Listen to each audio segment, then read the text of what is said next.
We live in an era of unprecedented hyperstimulation, where laziness has evolved into a sophisticated form of psychological avoidance.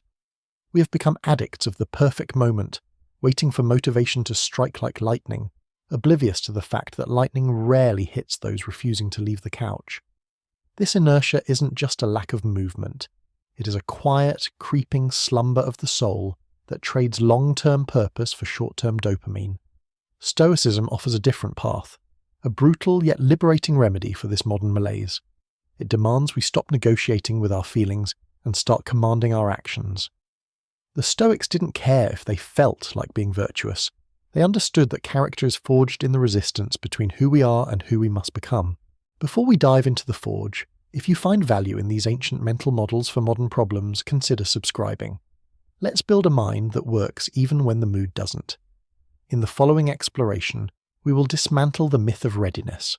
You will learn why Marcus Aurelius viewed the warmth of his blankets as a battlefield, and how the dichotomy of control can turn a mountain of procrastination into a molehill of simple, immediate tasks.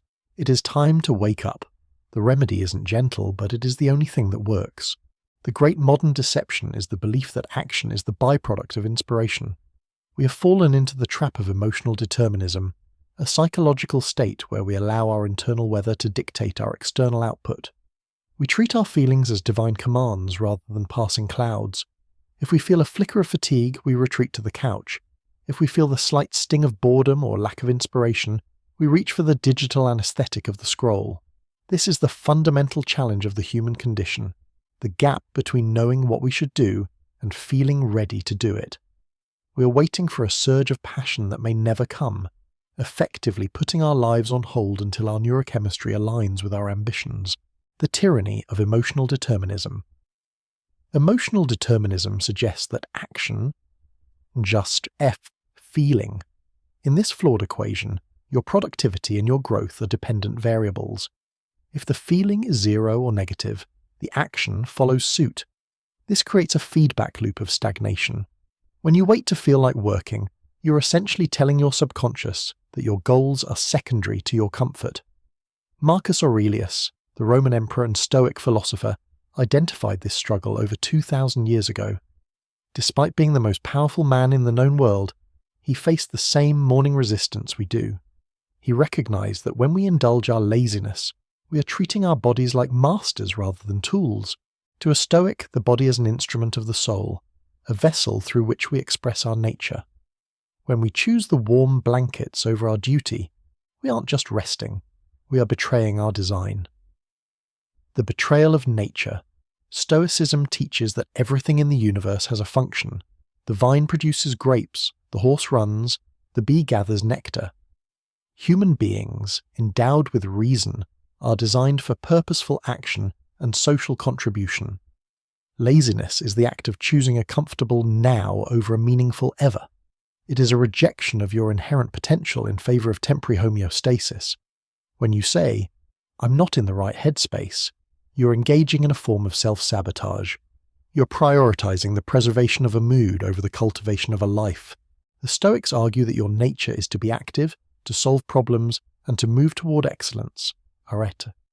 By yielding to the resistance, you aren't being kind to yourself. You are letting the best part of yourself atrophy. The strengthening of resistance. The most dangerous aspect of this problem is the law of reinforcement. Every time you listen to the voice of resistance, you grant it more authority. If you decide not to go to the gym because you don't feel it, you aren't just missing a workout. You're training your brain to believe that not feeling it is a valid reason to quit. You're building a neural pathway for avoidance. The resistance is like a muscle. The more you feed it with your compliance, the stronger it grows. Eventually, the threshold for what stops you becomes lower and lower, until the simplest tasks feel insurmountable. You become a slave to your impulses, a leaf blown by the wind of your changing moods. The comfort trap. We have been sold a lie that self-care means avoiding discomfort. In reality, the most brutal form of self-neglect is allowing yourself to stay stagnant. Laziness is not peace, it is the slow decay of the soul. The myth of feeling ready keeps us in a state of perpetual preparation. We buy the books, we watch the tutorials, and we organize the desk, all to avoid the raw, uncomfortable act of beginning. To the Stoic, the remedy begins with the realization that your feelings are not you. They are simply data points. You can feel tired and still work. You can feel uninspired and still create. You can feel afraid and still act. The moment you decouple your actions from your emotions is the moment you become truly free. To dismantle laziness, we must move beyond mere willpower. Willpower is a finite resource, a flickering candle that gutters out when the wind of exhaustion blows. Stoicism, however, provides a structural framework, 3 iron pillars, that hold up the roof of discipline when the walls of motivation crumble. These tools are designed to reframe your reality, stripping away the excuses that the ego uses to remain idle. 1. The dichotomy of control, the physics of focus. The primary reason we succumb to laziness is overwhelm. When we look at a massive project, a book to be written, a business to be built, a body to be transformed, we see the mountain. This mountain is composed of variables we do not control: how others will perceive the work, whether we will succeed, or how long the total journey will take. This focus on the external creates analytical paralysis. Epictetus, a slave-turned-philosopher, taught that the foundation of wisdom is the ability to distinguish between what is up to us and what is not. Outside your control, the deadline, the final grade, the weight on the scale, the complexity of the software. Inside your control, the next keystroke, the next rep, the current choice to say no to a distraction. When you apply the dichotomy of control to laziness, you perform a surgical strike on your anxiety. You stop worrying about the magnitude of the task because magnitude is a future-oriented concept. Instead, you shrink your universe down to the immediate action. You don't control finishing the project. You only control the movement of your fingers on the keyboard for the next 10 minutes. By narrowing your focus, the mountain disappears, leaving only the single step in front of you. Discipline becomes a series of micro-victories. 2. Memento mori. The end of tomorrowing. Laziness is the byproduct of a specific delusion, the belief that time is an infinite resource. We procrastinate because we believe we are borrowing time from a future version of ourselves who will somehow be more energetic, more inspired, and more capable than we are today. We treat tomorrow as a mystical land where all our virtues live. The Stoic practice of memento mori, remember you must die, is the brutal wake-up call to this fantasy. Seneca famously remarked that we are dying every day. For every hour that passes is an hour that death already holds. When you view laziness through the lens of your mortality, it stops looking like rest and starts looking like theft. You are stealing time from your life to give it to a void. To tomorrowing is to act as if you have signed a contract with the universe, guaranteeing you another day, yet no such contract exists. Memento mori transforms your perspective from "I have to do this" to "I am alive to do this." It replaces the sluggishness of later with the urgency of now. If this were your final day of lucidity, would you spend it in a digital trance? 3. Premeditatio malorum. Using regret as a rocket engine standard motivational advice tells you to visualize success. Stoicism suggests the opposite, premeditatio malorum, or the premeditation of evils. While this sounds pessimistic, it is actually a powerful psychological tool for overcoming the pleasure trap. Laziness feels good in the moment because the brain prioritizes immediate comfort over distant rewards. To break this, you must make the consequences of laziness feel as real as the comfort of the couch. Perform a mental time travel exercise. Project yourself 5 years into the future. Imagine that you have continued to listen to the voice of resistance. Visualize that future version of yourself. See the physical decay of a body that was never pushed. Feel the crushing weight of the middle age of the soul where dreams have turned into bitter what-ifs. Look at the bank account, the relationships, and the career that remained stagnant while others moved forward. This is the brutal remedy. By visualizing the decay of your potential and the inevitable arrival of regret, you create a push motivation. The discomfort of your imagined future becomes greater than the discomfort of the current task. You use your fear, not of failure but of wasted potential, as the fuel to get moving. The synthesis, the Stoic engine. When these 3 pillars work together, laziness has nowhere to hide. The dichotomy of control makes the task manageable. Memento mori makes the task urgent. Premeditatio malorum makes the task mandatory. You are no longer waiting for the lightning of motivation. You have built an engine that runs on the cold, hard facts of reality.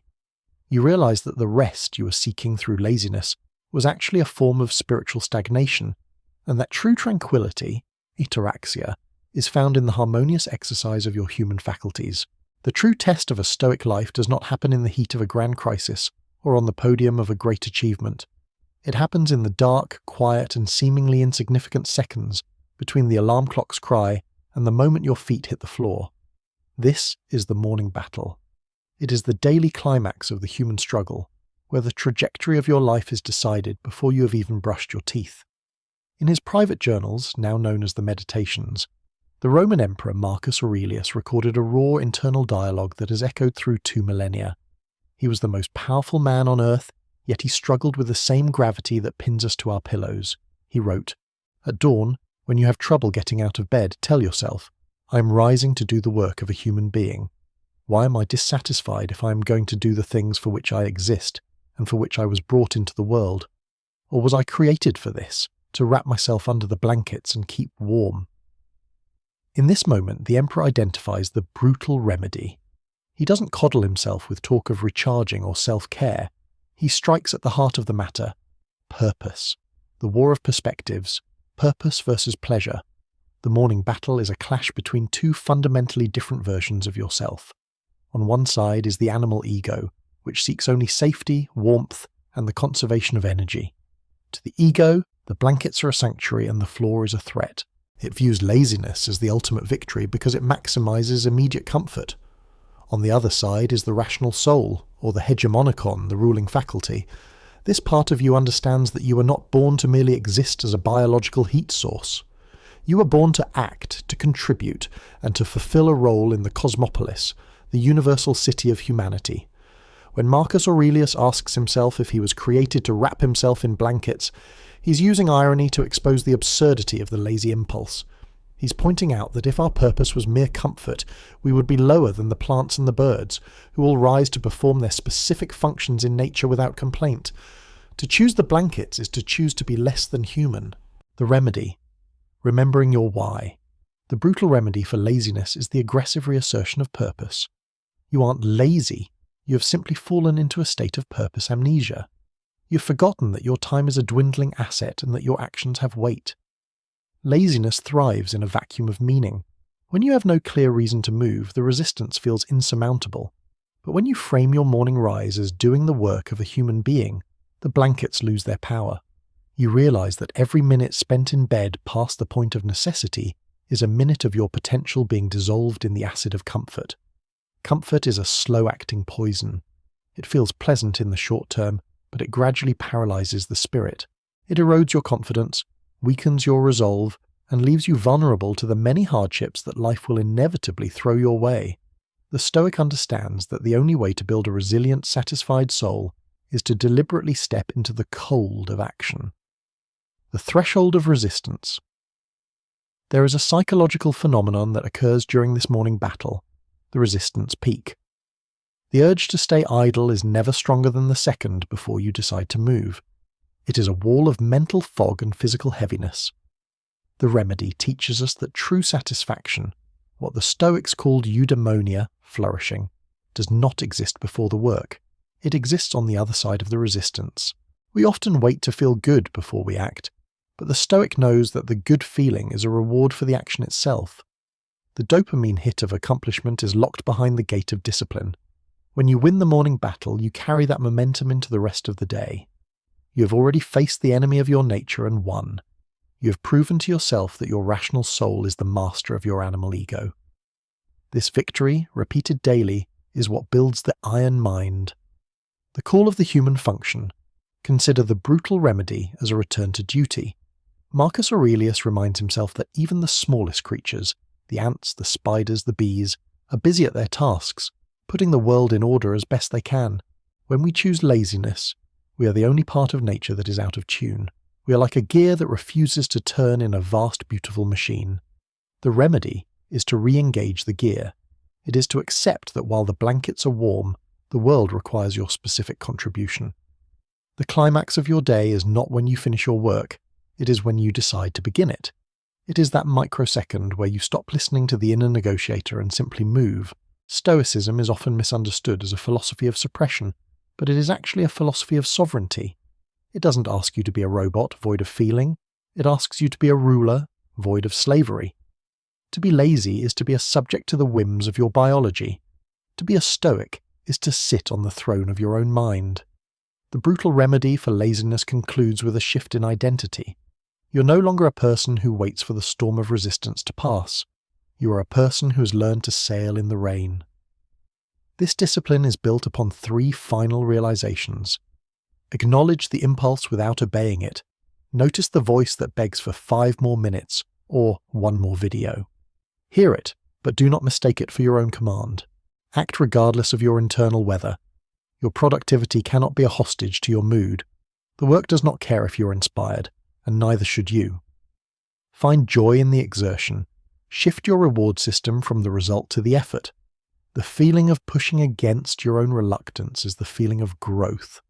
Laziness is the soul's desire to decay. It is the gravitational pull toward the earth. Stoicism is the soul's commitment to grow toward the sun. Choosing discipline isn't about being harsh. It's about being loyal to your future self. Stoicism isn't something you read. It's something you do. If you're tired of being a spectator in your own life, prove it right now. Don't wait for Monday. Don't wait for motivation. Pick the one task you've been avoiding, the one that's been sitting in the back of your mind this whole video, and go finish it the second this screen goes black. Before you go, comment "I am rising" to commit to the work, and subscribe to join a tribe that values discipline over comfort. Now, go.